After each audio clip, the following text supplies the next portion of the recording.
I'm Emily Benderoft, and today I'm going to explain to you the concept of preterite versus imperfect. First, I'm going to show you the endings for each tense. Then I will show you the irregulars for both the preterite and the imperfect. Then I will show you some of the triggers for the preterite and the imperfect. And then I will provide you some examples. To start, I'm going to show you the endings for the AR verbs in the preterite tense. The endings in the for AR verbs in the preterite tense are yo, tú, aste, él, ella, usted, o, nosotros amamos, vosotros estáis, and ellos, ellas, ustedes aron. As you can see, there is an accent over the E for yo and over the O for él, ella, and usted.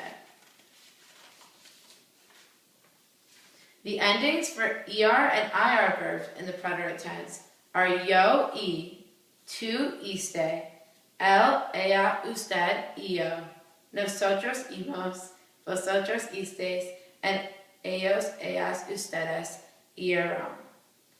As you can see, for the ER and the IR verbs, there is an accent over the I for yo and over the O and EO for él, ella, and usted. For the preterite tense, there are many irregular verbs. The first four verbs that I am going to show you are ir, ser, dar, and hacer.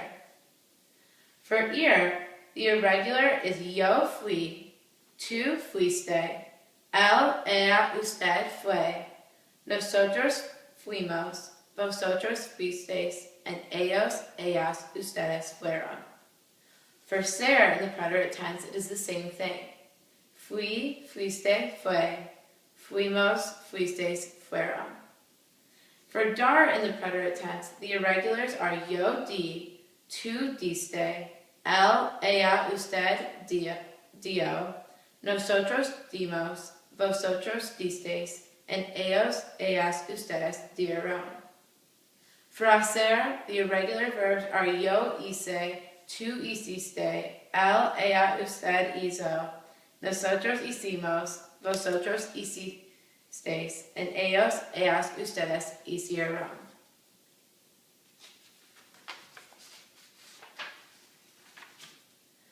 Now I'm going to show you more irregular verbs in the preterite tense.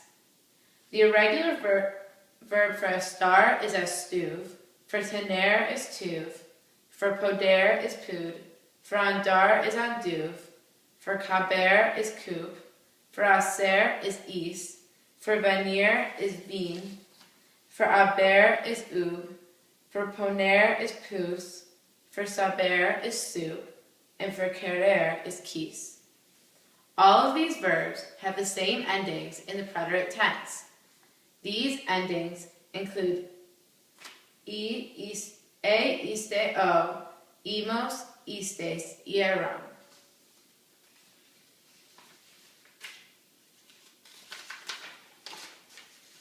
The last irregular verbs that I'm going to present to you from the preterite tense are decir, ver, and traer.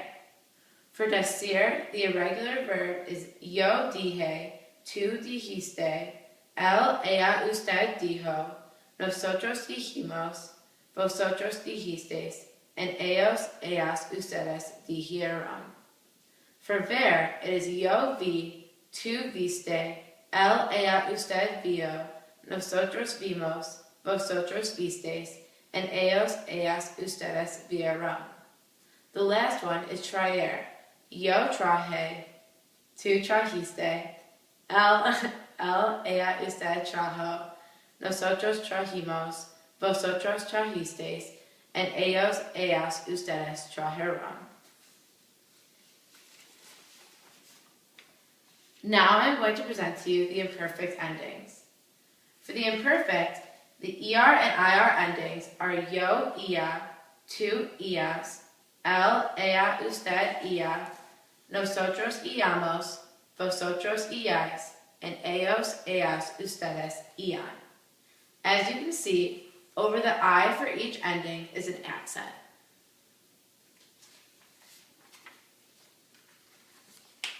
The endings for AR verbs in the imperfect tense are yo, abba, tú, abbas, Él, ella, usted habla. Nosotros hablamos. Vosotros habláis. And ellos, ellas, ustedes hablan. As you can see, for the AR verbs, the only ending with an accent over the A is for the nosotros.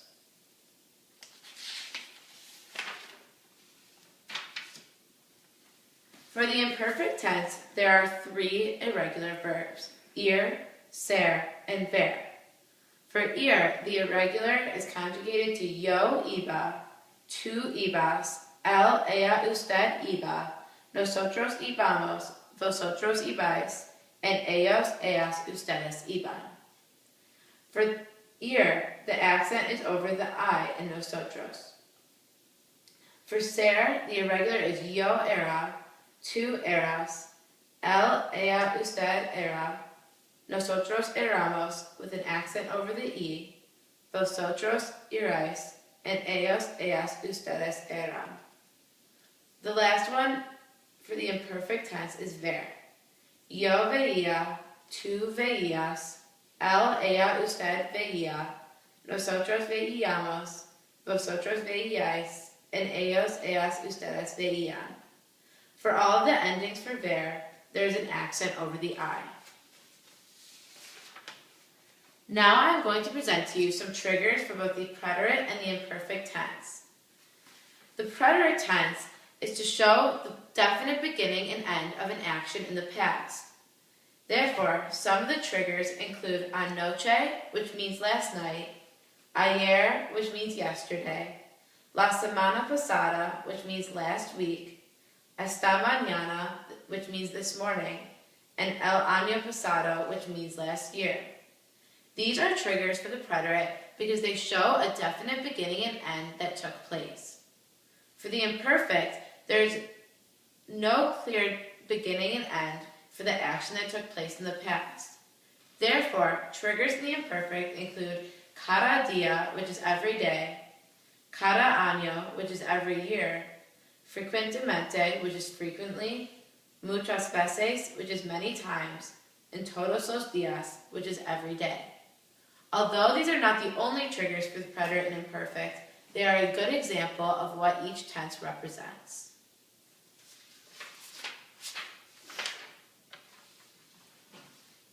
Other characteristics that may trigger the imperfect are age, time of day or expression of time, and descriptions.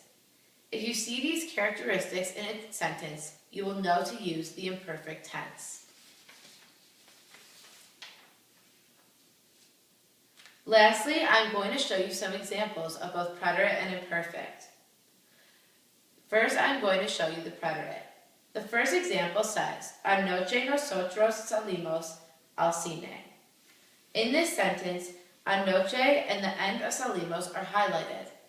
The reason for anoche being highlighted is because it is a trigger of that the preterite should be used in this sentence. This sentence means last night we left the movie. This sentence provides a definite beginning and a definite end of the action that took place in the past. Therefore, salir is conjugated to salimos in the preterite. The next example says, él me dio la información. This sentence says, he gave me the information. Dio is conjugated in the preterite because the action of giving information had a definite beginning and a definite end in the past. Now I'm going to show you some examples for the imperfect. The first example says, cada viernes nosotros jugábamos tenis. Cada viernes is highlighted because that means every Friday. This is a trigger for the imperfect, showing that jugar should be conjugated to jugábamos. Cada viernes is a trigger because every Friday shows that there is no definite beginning or definite end for the action of playing tennis. The next example says, eran las 7 de la noche. Eran is highlighted in this sentence because the sentence is referring to the time in the past. This means that ser should be in the imperfect because imperfect always refers to time. Thank you for listening, and I hope that you learned a lot about the preterite and the imperfect tense. To read